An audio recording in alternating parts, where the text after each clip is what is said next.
इतिहास गवाह है कि गुनाह इब्लीस शैतान से भी हुआ और गुनाह हजरत आदम अलैहिस्सलाम से भी हुआ, लेकिन एक मरदूद बन गया और दूसरे महबूब बन गए।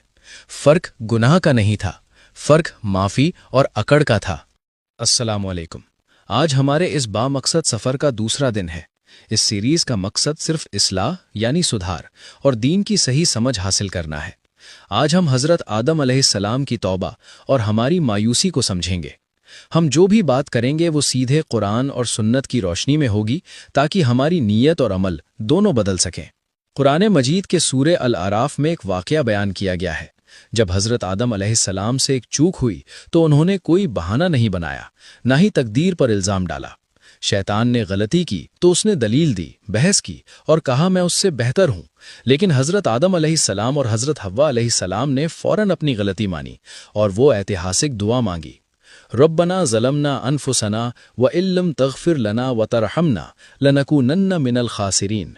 ऐ हमारे रब, हमने अपनी जानों पर जुल्म किया, अगर तूने हमें माफ़ नहीं किया और हम पर रहम नहीं किया तो हम बर्बाद हो जाएंगे।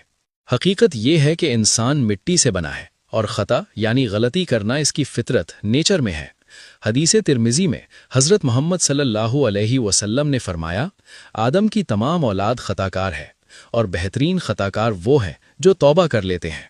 आज हमारे मुआशरे का सबसे बड़ा अलमिया ये है कि हम गुनाह करने के बाद मायूस हो जाते हैं। हमें लगता है कि हमारे कपड़े गंदे हैं या हमारा किरदार दागी है, तो अब हम नमाज कैसे पढ़ें, हम अल्लाह के सामने कैसे जाएं। याद रखिए, ये शैतान का सबसे बड़ा धोखा है। वो आपको गुनाह करवाता है, फिर आपको ये कहकर डराता है कि अब तुम्हारी माफ़ी नहीं होगी।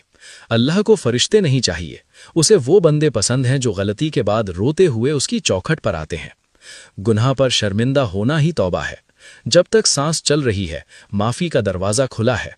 तो आज के दिन से ये तय कर लें, अगर गुनाह हो जाए तो इब्लीस की तरह दलील मत दें, बल्कि हज़रत आदम अलैहिस्सलाम की तरह फ़ौरन माफ़ी मांग लें।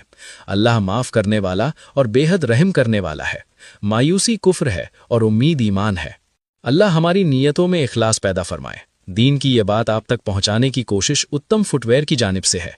दुआओं में याद रखिएगा। जज़ाकल्लाह खैर।